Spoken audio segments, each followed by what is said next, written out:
Magandang araw mga kaibigan. Bigyan natin ng reaction opinion itong post One TV Philippines. Pulse Asia, loyal ang mga Mindanaoan sa pamilyang Duterte. Ipinunto ni Pulse Asia Research Director Ana Tabapunda na nananatiling matatag ang suporta ng mga taga Mindanao sa pamilyang Duterte.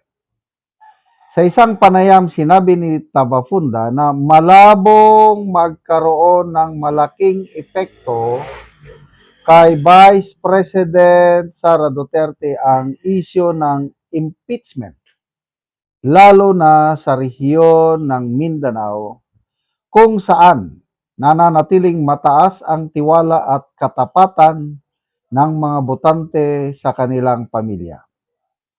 Batay aniya sa survey ng Pulse Asia, mahigit 90% ang respondent sa Mindanao ang nagsasabing handa silang iboto si Sara Duterte kung tatakbo ito sa pagkapangulo.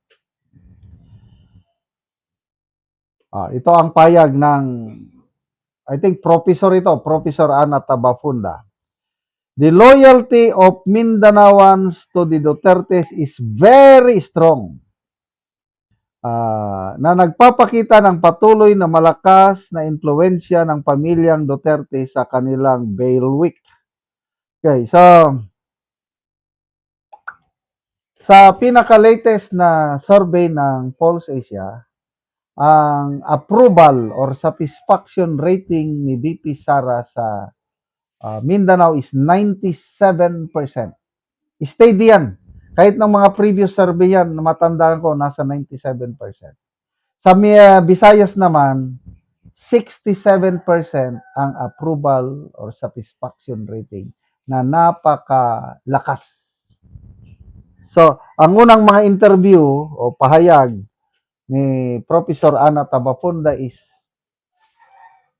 halos wala daw magagawa ang endorsement ng Pangulong Marcos Jr. para talunin or para lang dumikit ang kandidato kay VP Sara pagdating sa Visayas and Mindanao. At maganda yung sabi niya na halos walang epekto ang impeachment trial ni VP Sara, of course, sa kanyang bailiwick o sa kanyang baluarte, Mindanao and Visayas. At ang nakakatuwa is, pati sa Metro Manila, tumataas na ang suporta ni VP Sara dito sa survey ng Pulse Asia.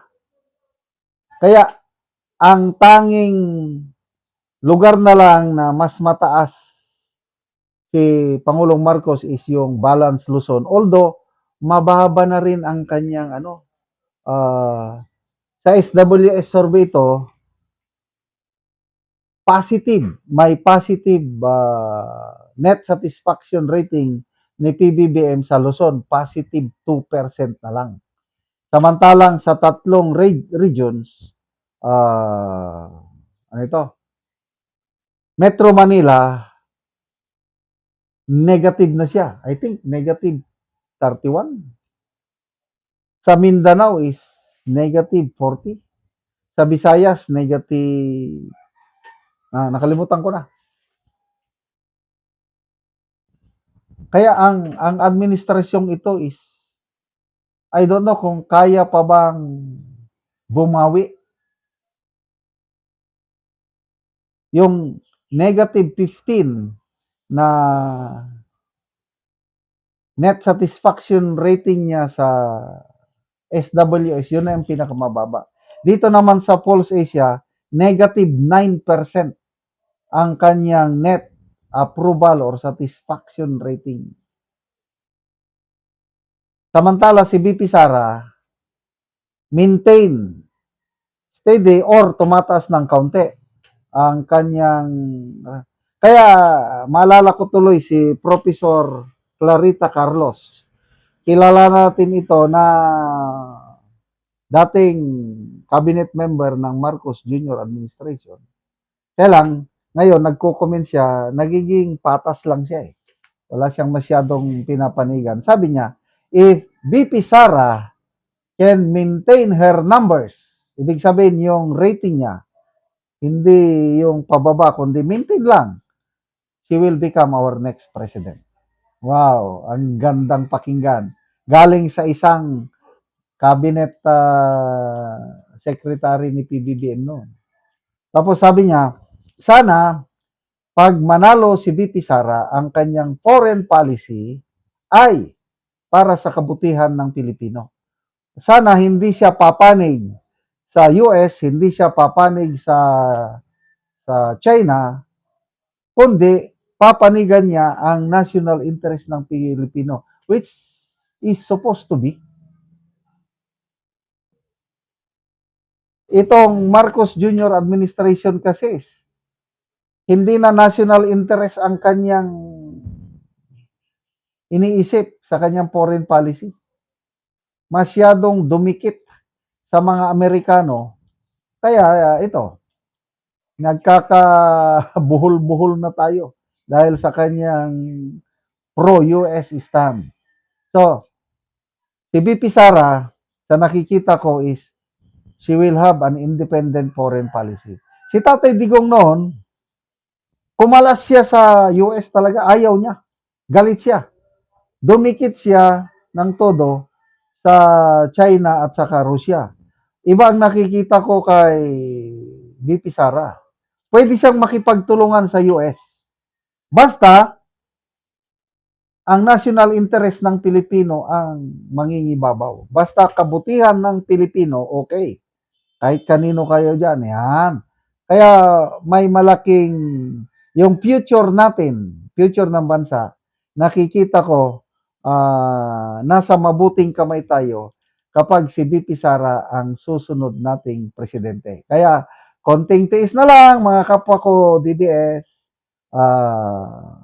there will always be a day of reckoning, sabi nila. 2 taon na lang, humanda kayo, mga maletagang members, dahil hindi kayo patatawarin, ipapakulong kayo ni VP Inday Sara.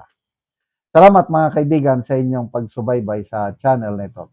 Nakakatulong kayo ng malaki sa tribong Talandig ng Bukidnon dahil ang sweldo natin sa channel nito is pantulong po sa tribo.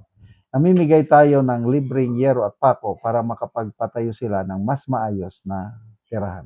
Panoorin nyo ang video na ito.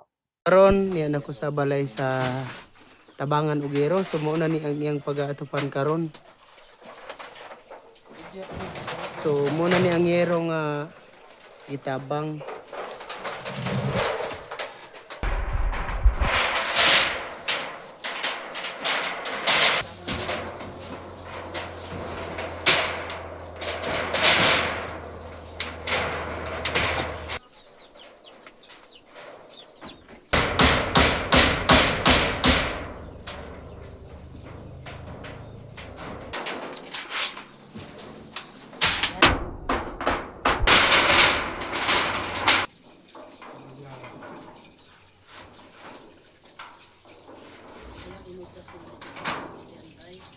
O karon na human gyud sa pag-atop ang ginatabang nga yero sumakita gid nato nga nindot na gyud ang ilang atop. Salamat sa Ginoo nga ang nag-sponsor sa naghatag sa amon sa SED, nakaatop na gid amon balay, tapos di na gid mo ulanan, di na magtulo amon balay kag dagko masalamat gid. So pila na to ka tuig ya ang imong atop nga imo na lang gihawa tungod kay gaulanan na. Upat na ka tuig, magkaming nga 5 ka tuig gikan pagtaod. Ay, so kuan na gid kaayo, buslot na gid kaayo. So nga naman ya sulod sa upat ka tuig ka pin, wala ka nakapalit og yero nga para lang ikapuli. Tungod sa kalisod. Mm. Kalisod sa panahon. So, ang pangwarta na nimo tama nang sa kaon. Igo ra gid sa kaon na mo mga panbalay. So naa na kay estudyante ya. Naa. Kuan, grade 7 ang isa, grade 9 ang grade 10 ang isa. Mm. Then 2 years din ang pinakagamay. So kuan na gyud tama ra gyud sa estudyante. Tama ra gid sa estudyante. So like afford sa yero. So salamat kaayo ya. Sige, salamat.